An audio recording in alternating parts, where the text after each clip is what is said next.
On last night's episode of NXT, Xia Li made an attempt to become the first Chinese NXT Women's Champion. Raquel Gonzalez prevented that from happening as she retained her championship, but the finish obviously didn't go to plan. And in the aftermath, we've heard that Xia Li is doing okay. I'm Ryan Joy, and I run MinutesToBellTime.com, the website and database tracking pro wrestling from around the world. On today's show, we're talking about Xia Li and Raquel Gonzalez. We'll touch on Xia Li's condition and where we think this feud will go in the next weeks and months. We're also taking a look at NXT TakeOver 36 and what we think might be different this time. We have headlines for the last 24 hours. John Smith is in the house, and this is the Daily Wrestling News Show for July 21, 2021, where we sort through all the bullshit in wrestling news to find you the truth.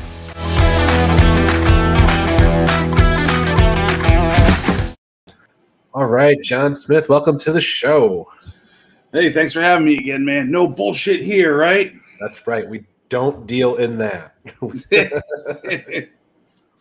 Well, the lead story this morning is the condition of Xia Li. Throughout the course of their NXT Women's Championship match last night, Raquel Gonzalez used what I would call as a rotating Vader bomb, landed on Xia Li's midsection, and she was down for quite some time. Medical had to come out and sort of look her over while the referee kept Raquel over in the corner. Eventually, the match continued, but it only continued for a few seconds. Raquel hit the choke bomb, and match was over. Fightful Select did report that Xia Li appeared okay backstage. So, John, those are the facts. Now let's get into where do we go from here? This is where the speculation comes in. We thought Xia Li was going to be the one to take down Raquel. I think that's going to be happening sometime down the road. Was this supposed to be a match to set that up? Well, I think that the match was supposed to end with Raquel winning either way. The way they had the show set up with Joe coming out after the fact and stuff, I can't imagine that they wouldn't give Xia Li her time to celebrate if she was winning it. So I don't think that an audible was called in that regard, but they definitely just ended the match after Raquel landed on her stomach like that. I think they might have been concerned about maybe some internal bleeding or something because, it was all Raquel's weight. Like none of her body touched the mat. It was all right on her stomach, and it looked like that wasn't the true target for the move, so Xia might not have been ready for it. So they just ended the match, and that'll be that. But, I mean, I definitely see them going at it again, especially stemming off of what happened. Yeah. Sometime down the road, hopefully we get to see that match again. And like you mentioned, I think Xia Li, they could work some sort of angle where Xia Li says, I made a mistake and it took me out of the match or whatever, so I need a rematch. So I think that'll come down the line. Probably Xia Li's longest match, though, right? I mean, I think they went like 9 minutes or something like that. So probably her longest match ever. Yeah.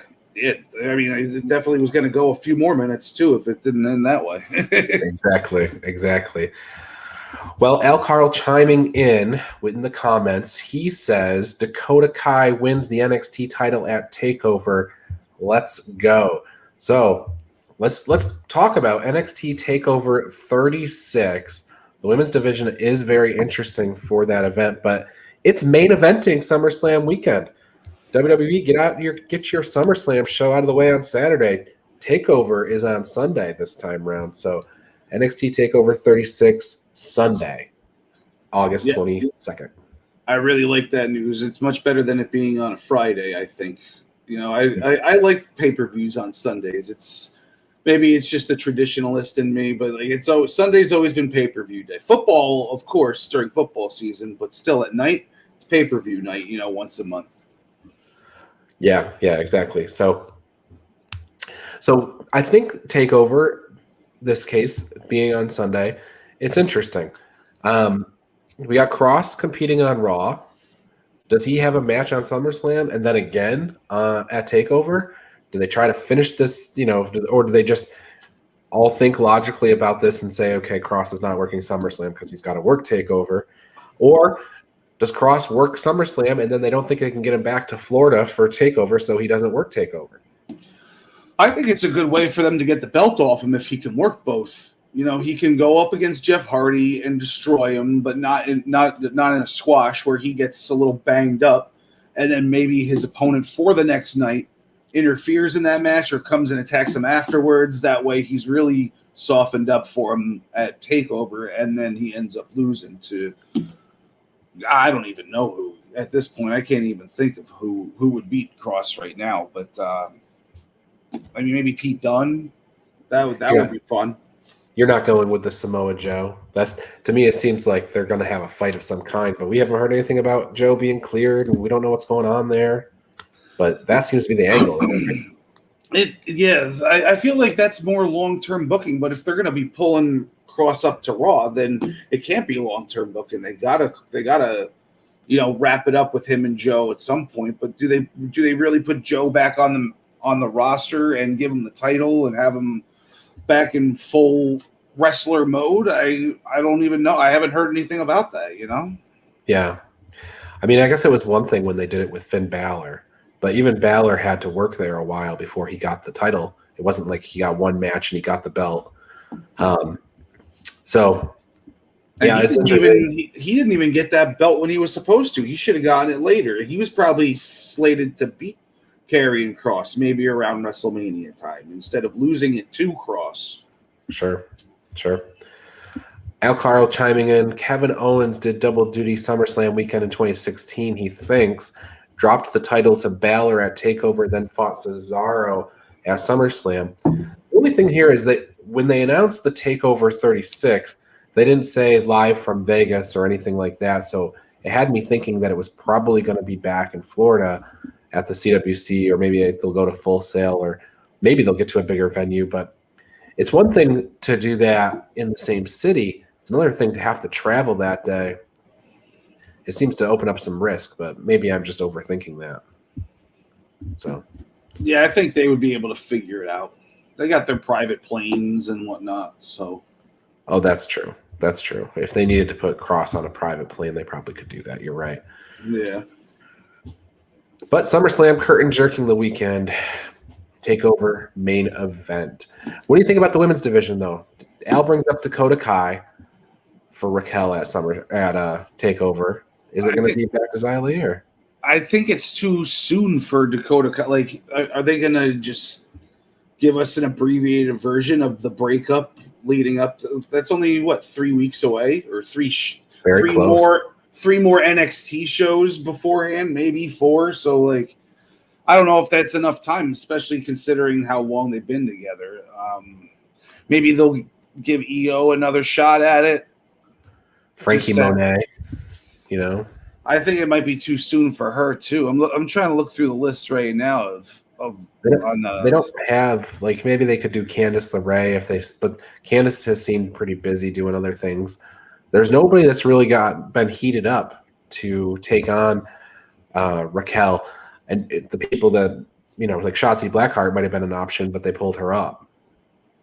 I guess she could still be an option. Toni Storm was another one, and they're pulling her up. So there's nobody that's like exactly ready. And maybe it could be that Dakota and Raquel go after the tag titles, and there is no women's championship match. Yeah, that could be it.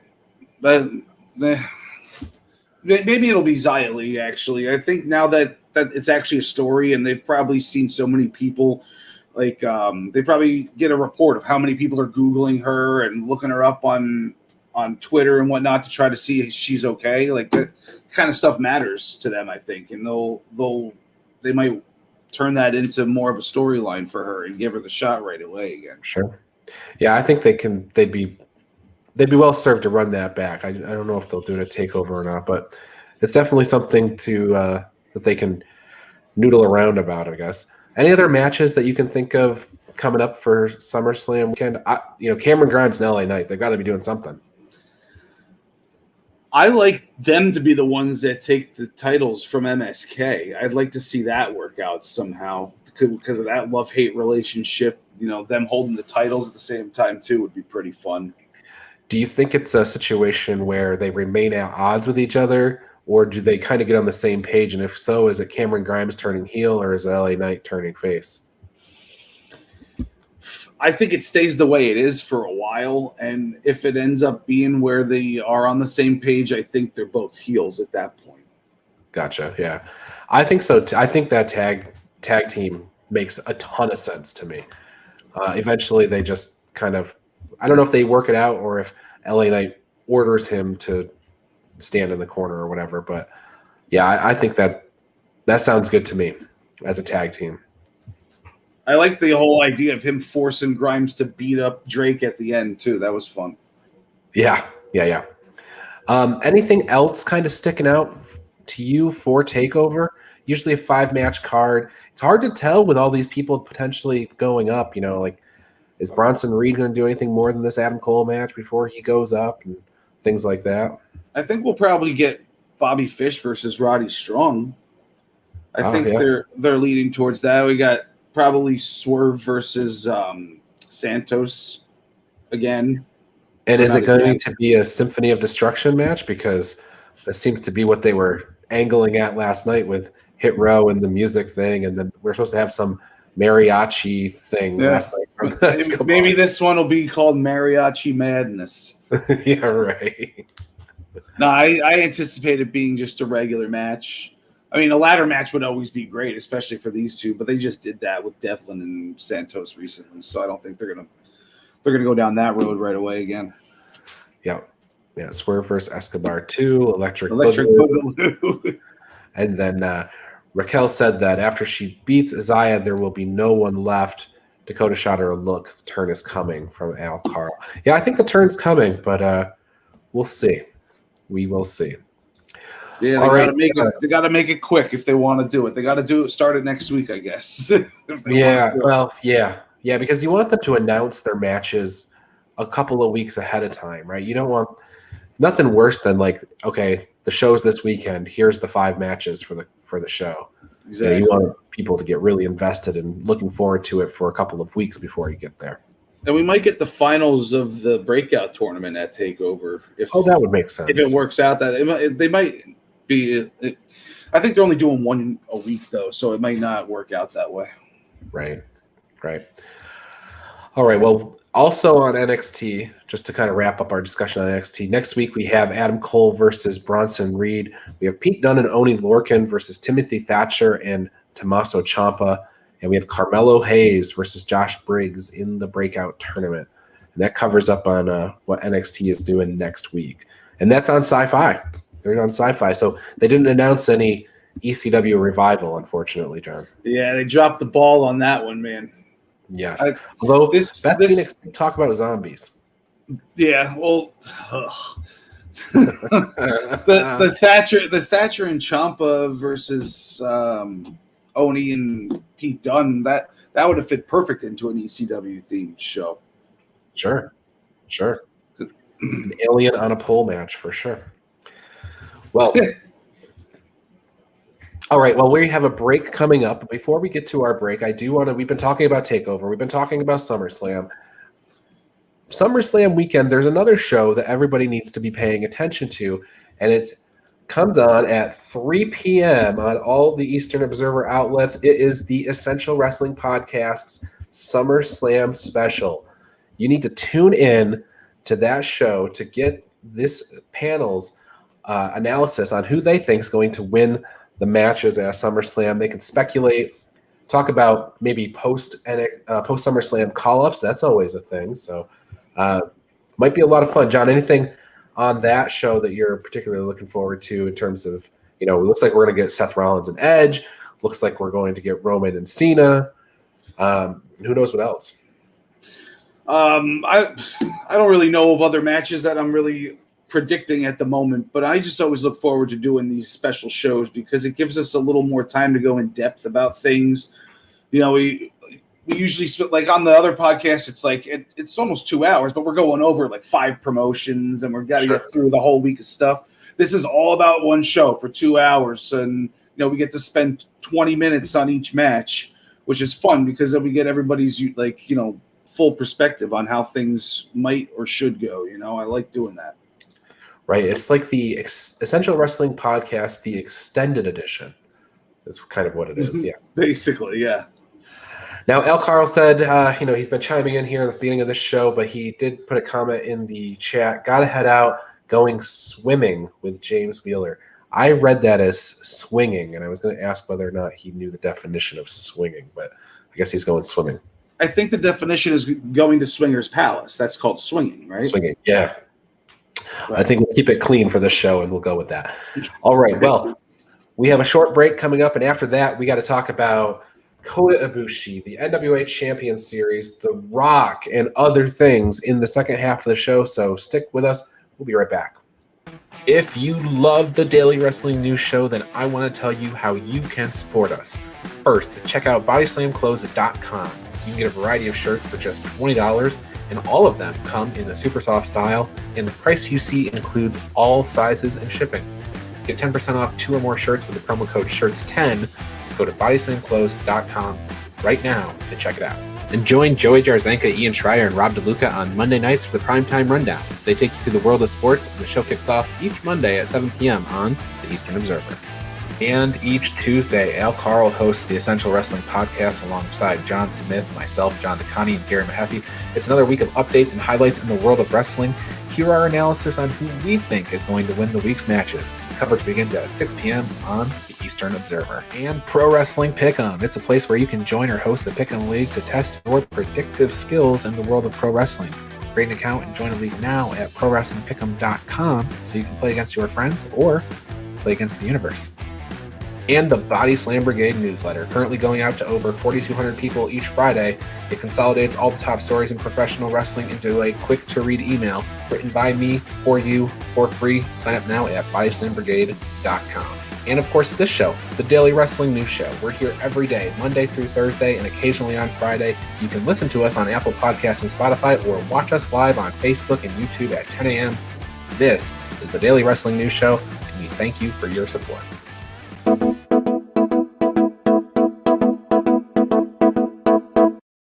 And we're back for the headlines portion of the show. Headline number 1, Kota Ibushi, the challenger for the IWGP World Championship. He is suffering from aspiration pneumonia. It was originally believed that Ibushi was suffering from symptoms brought on by the COVID vaccine. Apparently, this illness that they've recently diagnosed is not related to the vaccine or to COVID itself. He's been pulled from all shows this week, and it's touch and go for his match Sunday against Shingo Takagi. They're going to make a decision on that last minute. So Kota Ibushi not doing well. Hopefully he gets in good shape soon so that they can have their match this weekend. But I would say if he's down this much now, I can't imagine him getting ready and then being ready to go on Sunday. But they could always do some sort of something. It's pro wrestling. He could be, 103-degree fever, and you could go out there and roll the guy up or something. They could have somebody interfere or do something. It's pro wrestling. Anything's possible. It's true. It's true. This is kind of the equivalent of the SummerSlam main event getting put in just jeopardy for Japan. It's pretty rough, but hopefully they can figure things out and get that match in front of us. If not then soon after. But on the NWA side of things, they had Power last night. It's their normal time slot, 6:05. They're starting this thing called the Champion Series, and it's very confusing. So here's the deal. Each NWA champion is getting paired with a legend. And then the champion is going to serve as a captain of a team with the legend. The legend will be a mentor to the team, but they're drafting wrestlers. The drafted wrestlers are then going to compete in a series of one-on-one matches of turning certain points for pinfalls, disqualifications, and draws. When all is said and done, the winning team, who has accumulated the most points, everybody on that team is going to receive open title shots that they can redeem at any time. The captains, which are the NWA champions, are going to get a year's protection from the people on their team, meaning the winners of the team cannot challenge their captain, or the captain can get a new title shot. So if they're the television champion or the national champion, they may trade up and try to get a shot from Nick Aldis. So it's very weird, very different.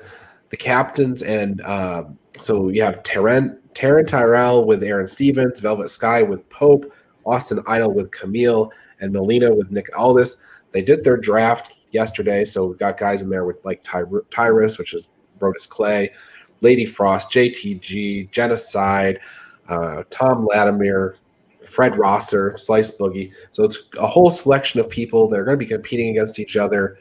And it's interesting, John. It's a different concept. I love new things, and I love when matches mean something. So it's like, oh, there's points on the line.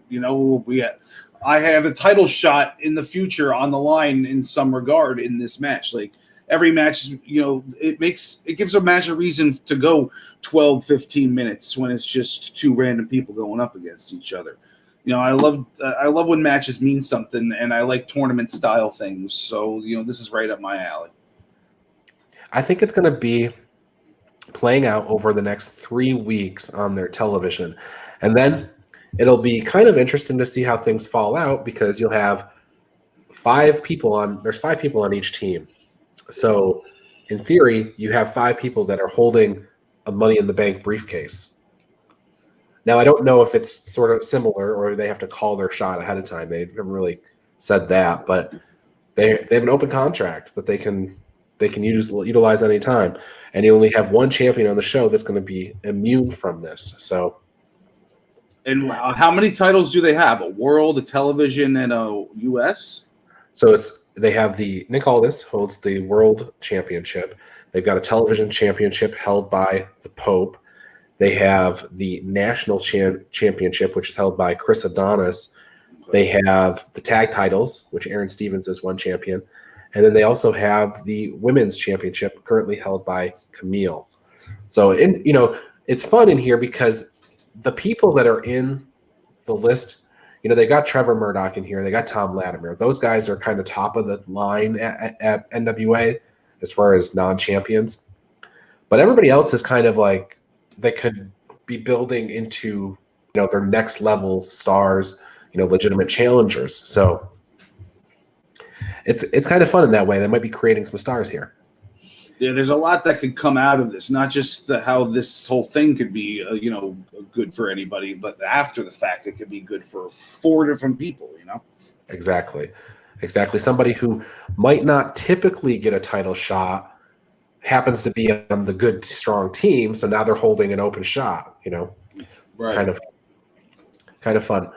So, like you said, it's something different. It's something new. They do have a pay-per-view coming up in August, so maybe it has some sort of implication to, who the champions are going to be facing at that pay-per-view as well. So, okay, some additional headlines. The Rock's $7 production. They have a series coming out today on Disney Plus. It's called Behind the Attraction. It's a look behind some of this behind the scenes at some of Disney's most beloved theme park attractions. So the Haunted Mansion and Jungle Cruise and things like that. It's like 10 episode series that all dropped today on Disney Plus. And, it's here because it's, The Rock, and basically anything The Rock does, whether it's related to wrestling or not, is going to be covered on the Daily Wrestling News Show. So there you have it. Yeah, I'm not much of a Disney guy myself, but I might check it out just because The Rock is involved. Right, there you go. See how his production company is doing. Now, another man who is very busy besides The Rock is apparently Drama King Matt Morris, a.k.a. Aiden English. He, as we know, has signed with Impact as a wrestler, but he is also going to be an English version commentary. He's going to be doing English commentary for New Japan's Resurgence show in August. I think it's August 14th. So, very busy man. Apparently, what's funny is he got released last year, and we have not heard anything from him all year. And then now, all of a sudden, he is coming out of the woodworks, and he's signed a deal with Impact, and he's ready to go doing commentary. Yeah, he's one of those guys that I felt got the short end of the stick when it came to like his run in WWE, because I thought he was really getting over with the whole Rusev Day thing, and even when he was doing commentary, I think he was on 205 Live doing commentary for a little while, and he was really good at that. And I don't know, maybe he was just he had negotiated himself too big of a contract or something, and then needed to get rid of it. But he was a big talent that I thought they should have kept. It was an unfortunate situation, kind of like the Hurt Business, where, they had something that was working with Rusev Day, and they decided to just break it up for no real reason. the payoff was very weak in that Aiden English and Rusev thing. So I don't know. It's unfortunate. Jake the Snake Roberts did about a 30-minute sit-down conversation with Diamond Dallas Page. They were kind of looking back at the resurrection of Jake the Snake documentary that they put together 8 years ago, I believe, and where Jake has gone since then and what he's been up to, and specifically talking about his time in AEW and his time he was in the Peanut Butter Falcon movie, and so they talked about that kind of stuff. And it came out in the interview that Jake the Snake recently signed a new 2-year deal with AEW. So he started out with a 10-week deal, and then that got extended to a year, and then he just signed for 2 more years with AEW. So he's going to be around for a bit. Yeah, well, he is immortal, so I mean, he could sign a 20-year deal because nothing can kill Jake Roberts. No, as proven by drugs and alcohol. Nothing can kill that man. So yeah, Jake Roberts is the only one who won the war on drugs. That's right. He probably would tell you he's still fighting it, but Yeah, but that's what they have to say, He seems pretty clean. He actually told a pretty interesting story about the Peanut Butter Falcon. When they were getting ready to start shooting the movie, Shia LaBeouf was the director or whatever, and he apparently got put in jail that day for some thing. I don't know if it was drunk driving or whatever, but Jake had a conversation with him. Once he got, by the grace of God, Jake says they allowed him out of jail. They all thought the movie was going to be canceled, but they let him out of jail. They filmed the movie, but Jake had a little sit-down conversation with him, and Jake says, I can't really take credit for it, but he hasn't been in trouble since. So fun little story from Jake. Yeah. On the subject of AEW tonight, Fyter Fest Night 2, we've got 6 matches on the docket so far. Wheeler Yuta versus Darby Allin was added yesterday. So Wheeler Yuta, who lost to Sammy Guevara last week, will now be losing to Darby Allin this week. Frankie Kazarian versus Doc Gallows, that was added Tuesday on AEW Dark. They announced that match. Jon Moxley versus Lance Archer in the Texas Death Match for the U.S. Championship. Orange Cassidy versus The Blade. Chris Jericho versus Shawn Spears in the 5 Labors of Jericho match. Nyla Rose challenging Britt Baker for the AEW Women's World Championship. John, which one is going to steal the show? I'm going to go with the death match, and I think that Lance Archer is going to come out on top. I liked what John DeConnie had to say yesterday on the podcast about how, are they just going to keep having him lose? The elite might come out and help Moxley lose the belt, but I mean, I think it's Lance Archer has just been castrated for the past year. I feel like, and I think he needs to get his balls back. Poor Lance Archer. I mean, you're right. He lost in the finals of the TNT Championship tournament. He lost every attempt back at that belt. He lost in the World Championship match against Moxley. He lost the United States Championship to Moxley last year on January 4th. So he's had a bit of a rough year as far as championship matches go. Other than that, he's untouchable. So is this his day? I'm picking Moxley because I don't feel like it's appropriate to pick against Jon Moxley ever. But right. Lance Archer, a significant threat for sure.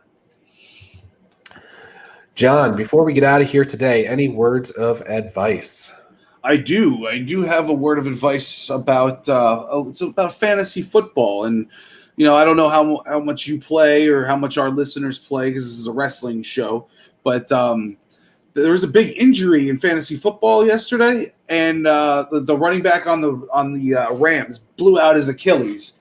And this is the reason why you don't do your fantasy drafts before the preseason is over. You got to do your fantasy drafts Labor Day weekend after everything is done, and you know whose Achilles are blown out, and you know whose shoulders are out of the socket, and you know who tore their ACL. Because there's people that spent a first or second round pick on Cam Akers that now are just they're climbing uphill for the next 16 weeks before the season even gets underway. I haven't played fantasy football in a few years, but when I used to play, I feel like I feel like the draft always happened in a situation where, okay, the draft's tomorrow. Hope everybody's ready. So I feel like it was the commissioner was doing exactly what you're saying, waiting till Labor Day or weekend or whatever, and then calling it right then and there. Yeah, I actually do my league that Al is in that I've been running. This will be the 11th year now. We do it every year on Labor Day. That way, like, it's 3 days before this first game of the season. So you get your team, and then it's playing a few days later. You don't get your team, and then you wait 4 weeks, and then you're like, oh, I don't like this team anymore. I want to get rid of it. Like, you get it, then you start playing right away. Right. That's the way it should be. All right, John. Did we miss anything in the world of wrestling before we get out of here? No, not that I can think of. All right. Well, then for John, I'm Ryan. We'll see you tomorrow. John DeConnie will be here tomorrow.